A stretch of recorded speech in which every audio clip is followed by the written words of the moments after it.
శివుడు కేవలం లయకారకుడేనా లేదా విశ్వం తిరిగి పునర్నిర్మించబడే మార్గాన్ని చూపించే నేతృత్వం ఆయనదేనా?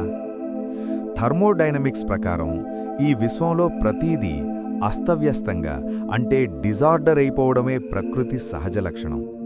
నక్షత్రాలు ఆరిపోవడం, గ్రహాలు చల్లబడటం, జీవం అంతం కావడం వరకు ఈ వినాశకర ప్రయాణాన్నే ఎంట్రోపీ అంటారు.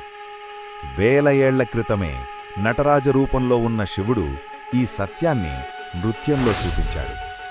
శివుడి కుడి చేతిలోని డమరుకం సృష్టిని ప్రారంభిస్తే ఎడమ చేతిలోని అగ్ని ఆ సృష్టిని లయం చేస్తుంది. వినాశనం లేకుండా పునఃసృష్టి సాధ్యం కాదు. ఒక పాత నక్షత్రం పేలిపోతేనే కొత్త జీవానికి కావలసిన మూలకాలు పుడతాయి. అందుకే శివతాండవం అంటే కేవలం వినాశనం కాదు, అది విశ్వం తనని తాను కొత్తగా మార్చుకునే ఒక ప్రక్రియ. శివతాండవం వెనుక ఉన్న సైన్స్ మీకెలా అనిపిస్తోంది? కామెంట్ చేసి చెప్పండి.